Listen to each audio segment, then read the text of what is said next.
एका दाट हिरव्या जंगलात एक मोठा सिंह राहत होता. तो बलाढ्य आणि ताकदवान होता. सुरुवातीला तो भूक लागली की शिकार करत असे, पण नंतर तो आळशी झाला. तो म्हणाला, "मी राजा आहे, रोज शिकार का करू? प्राणीच माझ्याकडे येऊ देत."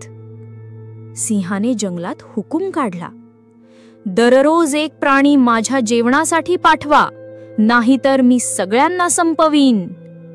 सर्व प्राणी घाबरून गेले. हरिणं, हत्ती, माकडं, ससे सगळे रडत बसले.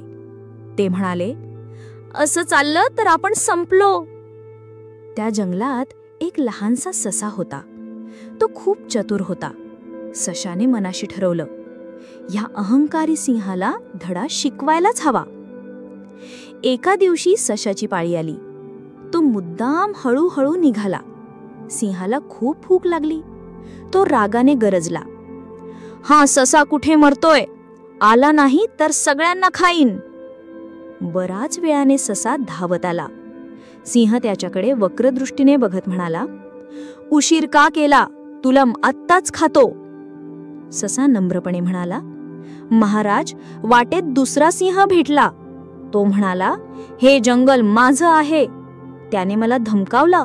मी त्याला सांगितलं की खरा राजा तुम्ही आहात. पण त्याने सांगितलं, जा आपल्या राजाला बोलाव, हिम्मत असेल तर येऊ दे इथे."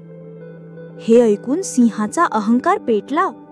तो म्हणाला, "माझ्या जंगलात दुसरा सिंह? मी त्याला आत्ताच संपवतो." ससा म्हणाला, "या महाराज, मी दाखवतो कुठे आहे तो." सशाने सिंहाला एका जुन्या खोल विहिरीजवळ नेलं. ससा म्हणाला, "पहा महाराज, तो आत बसलाय." सिंहाने विहिरीत डोकावलं. त्याला पाण्यात स्वतःचं प्रतिबिंब दिसलं. पण त्याला वाटलं, हा आहे दुसरा सिंह. किती उद्धटपणे माझ्याकडे बघतोय. सिंह रागाच्या भरात गरजत विहिरीत उडी मारली. छपाक! तो पाण्यात पडला. बाहेर यायच्या आतच त्याचा प्राण गेला. ससा हसत म्हणाला, "बुद्धीने मोठं संकट दूर झालं." सगळ्या प्राण्यांनी आनंदाने जल्लोष केला. "चतुर सशा, तुझ्यामुळे आम्ही वाचलो."